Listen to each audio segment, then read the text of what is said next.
the Abzan revere the endurance of the dragon.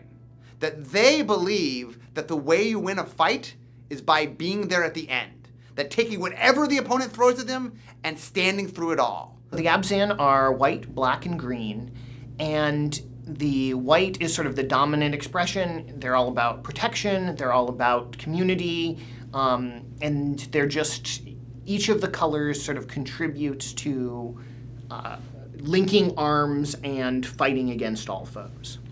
Anafenza's goal is to be the best leader she can for her clan. So she leads from the front. She calls attention to herself by leading out with her chariot that's pulled by twin ibexes. She's there right with her warriors. She's a spectacle for her own clan. She serves as a rallying point because she knows that if her army works as one unit, then they can overcome any obstacle. Sometimes what happens in design is you have two things kind of clash a little bit, where Anafenza had this really strong flavor that the creative team had worked hard on, and that she was this leader, that she was a soldier, and she led them into battle. Meanwhile, it's the Endurance clan. So like we wanted the Khan to represent mechanically what was going on, but we wanted to capture her flavor. And it's like, oh, wow, she needs to attack because that's what her character does, but she needs to help you defend because that's what the clan does. And so we came up with this neat thing where she adds the +1/+1 counter. So the idea is all your other things can outlast, and then she can sort of fuel them all. So while she's doing her thing, she's helped building you up and helping you last. She has this odd line of text of exiling your opponent's creatures that we put into their graveyards. And why is that on there? It seems like a strange fit. Well, the creative describes all these characters to us, and she says that she will grind her opponent's bones to dust so there'll be no memory of them. And that's where that comes from. The Abzan mechanic is Outlast. Now, Outlast ability is pretty simple. It's an activated ability. There's a mana cost, and it also includes the tap symbol. So you pay that mana, tap your creature, you're going to put a +1/+1 counter on your creature.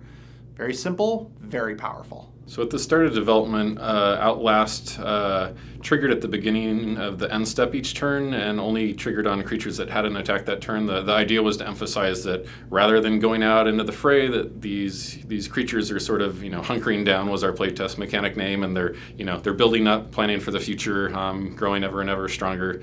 So yeah, one of the tweaks was just to change when you do that to activate it as sorcery only on your turn, and that was just felt to be a little bit more simplistic and easy to remember to do. So Outlast was difficult to develop.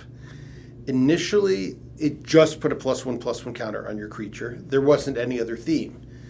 And the problem was there was no reason to put multiple of these in your deck. Once we had Outlast in the file, we wanted to make sure that you were actually playing an Outlast deck. Because it's easy when it's just about making one awesome creature to just have, one or two Outlast creatures and the rest of your deck is doing something else. But we wanted it to be a strategy, so we started playing with these sort of +1/+1 counter rewards and cards like the Abzan Falconer that give all of your creatures that have begun to outlast an ability, in this case flying. And it suddenly felt very appropriate because not only am I standing there and I'm going to outlast, but I'm going to help my buddy standing next to me who's also standing there and outlasting. That single change, I think, just took the mechanic from borderline unworkable to does make you want to build a deck, which is very important. Out of all the clans, the Abzan are most focused on building up fortifications. So they'll build massive fortresses in the desert. They will also roll out into battle with mobile siege tanks driven by huge beasts so that they can bring their fortifications with them into battle. Siege Rhino is a good example of white, green, and black overlapping in an area which is life gain. That white and green are very good at life gain, and black is good at, stealing life from the opponent. And so this card really sort of says, hey, part of surviving is life gain. And since black's involved, it does take a little bit from the opponent. So the Siege Rhino is a tremendously efficient card. 4/5 for 4, it's pretty good. It has trample, enters the battlefield, your opponents lose 3 life, you gain 3 life. Really, it was just an experiment. And what does it take to convince hardcore developers that it's worth playing a 3-color deck? Here's how Dune Blast came about.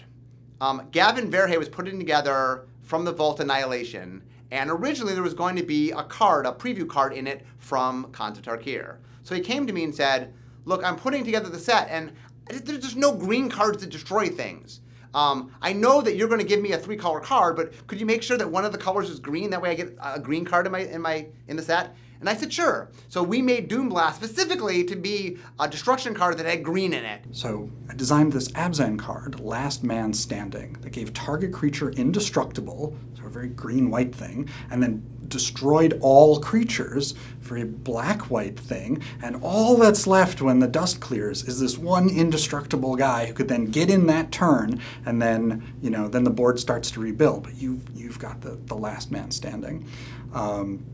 It changed a little bit in development. Having targeting a specific creature can have some weird effects on your board sweeper, but it got printed. Super excited about it. Loved the card, and of course it wound up actually not being in from the Vault Annihilation. But hey, I get Annihilation and Annihilation, so it's pretty good.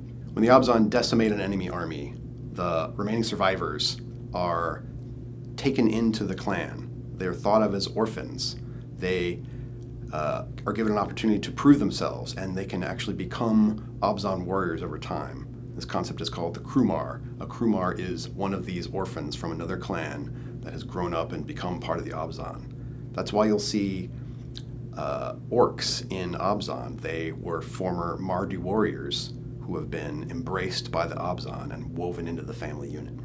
I think the best advice for drafting Abzan is that, first of all, you need to make sure that you can progress into the late game. Your cards are going to excel once you get to the late game. Beyond that, I think it's really important to make sure you have removal for key creatures. Like you and your opponent are both likely to draw a lot of your decks, or likely to see a lot of their biggest and most powerful creatures. So in that sense, generally you do want to prioritize removal, but it becomes even more important to answer very key threats. And then, you can just let the Outlast ability on your creatures often take over from there. White, green, and black. The endurance of the dragon as embodied by the Abzan.